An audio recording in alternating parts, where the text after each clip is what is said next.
সুপ্রিয় শিক্ষার্থীবৃন্দ, আন্তরিক স্পেশাল কোচিং এর পক্ষ থেকে সবাইকে জানাই শুভেচ্ছা। আজ আমরা এসএসসি পরীক্ষার্থীদের উদ্দেশ্যে পরিসংখ্যানের কিছু প্রশ্ন আমরা সলভ করব। তো এখানে তিনটা প্রশ্ন আমরা লিখছি। তিনটা প্রশ্নের এই যে প্রশ্নগুলো আছে, এই তিনটা প্রশ্নই আমাদের ক নাম্বারে আসে। তো আমরা অনেকেই আছে ক নাম্বার প্রশ্নে সবাই দুর্বল, ম্যাক্সিমাম স্টুডেন্ট আমরা দুর্বল থাকি। খ নাম্বারে গড়, মধ্যক, প্রচুরক এগুলো আসে, বাট আমরা ক নাম্বারে অনেক সময় বেঁধে যাই। মানে এই ক নাম্বারে যে কোশ্চেনটা আসে ওইটা করতে গেলে আমাদের অনেক সময় আমরা পারি না। তো আমরা সেই আলোকে দুই তিনটা প্রশ্ন নিয়ে আসছি যাতে আমরা সলভ করতে পারি। দেখি প্রথম প্রশ্নটা, প্রচুরক শ্রেণীর মধ্যমান নির্ণয় করো। আমরা উপরেই দেখতেছি একটা আমরা ছক লিখছি, ছকের ভিতরে শ্রেণীব্যাপ্তি এবং গণসংখ্যা দেওয়া আছে। তো ছকের আলোকে আমরা ক নাম্বার প্রশ্নটা যদি করি তাহলে আমরা কিভাবে করতে পারি আমরা একটু দেখি। প্রচুরক শ্রেণীর মধ্যমান, আমরা জানি প্রচুরকটা হয় হচ্ছে শ্রেণীর সবচেয়ে যে গণসংখ্যাটা যেখানে বেশি থাকে সেই শ্রেণীটা হচ্ছে প্রচুরক শ্রেণী হয়। তো আমরা তারই আলোকে দেখতেছি যে গণসংখ্যা সবচেয়ে বেশি আছে 10। তো যেখানে 10 আছে ওই শ্রেণীটাই হচ্ছে আমাদের প্রচুরক শ্রেণী। তাহলে আমরা যদি প্রচুরক শ্রেণীর মধ্যমান নির্ণয় করতে যাই তাহলে আমাদের কি লিখতে হবে, যে প্রদত্ত উপাত্তে সর্বাধিক গণসংখ্যা 10, যা 51 থেকে 60 শ্রেণীতে আছে। অতএব প্রচুরক শ্রেণী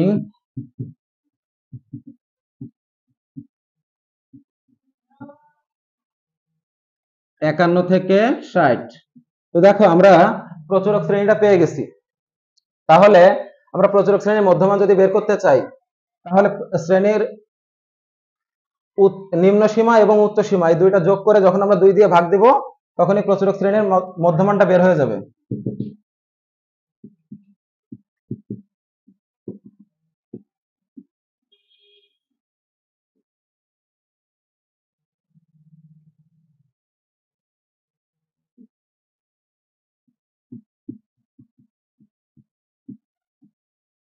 একান্ন যোগ 60 যোগ করলে আমরা পাচ্ছি 111।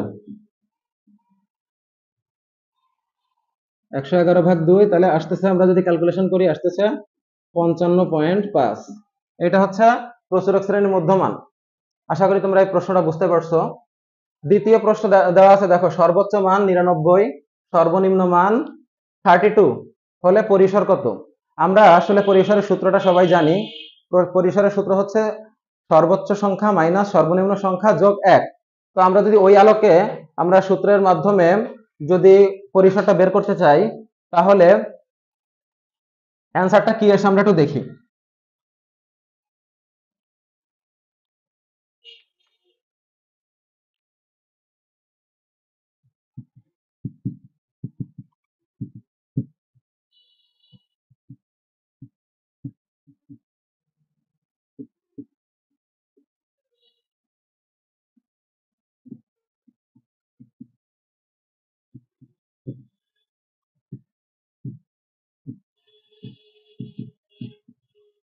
তাহলে সর্বোচ্চ সংখ্যা দেওয়া আছে 99, সর্বনিম্ন সংখ্যা হচ্ছে 32 যোগ 1। তাহলে বিয়োগ করলে কত আসতেছে? 2 আছে কত হলে 9 হবে 7, 3 আছে কত হলে 9 হবে 6 যোগ 1, তাহলে পাচ্ছি হচ্ছে 68। দেখো এটা কিন্তু একেবারে একটা ইজি একটা অঙ্ক, আমরা সবাই আসলে পারবো। নেক্সট যে অঙ্কটা আছে, শ্রেণীর উচ্চ সীমা 65, মধ্যমান 62.5 হলে নিম্ন সীমা কত? দেখো এই অঙ্কটা আমাদের প্রায় সময় বোর্ড কোশ্চেনে এসে থাকে। সো আমরা এই অঙ্কটা কিন্তু অনেক সময় অনেকে আমরা পারি না। এই অঙ্কটা যদি আমরা করি দেখো তাহলে অ্যান্সারটা কি আসে। এটা করতে গেলে আমাদের মধ্যমানের যে সূত্রটা আমরা জানি সেই মধ্যমানের সূত্র দিয়ে করতে হবে।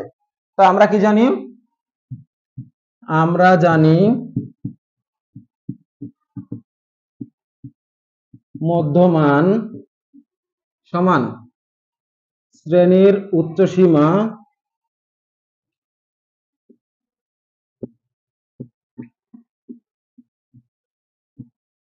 মাইনাস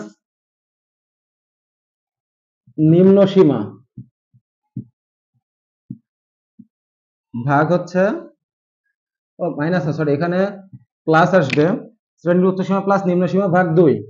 তাহলে দেখো এখানে মধ্যমানের মানটা দেখো দেওয়া আছে 62.5 ইকুয়াল টু শ্রেণীর উচ্চসীমা দেওয়া আছে 65 প্লাস নিম্ন সীমা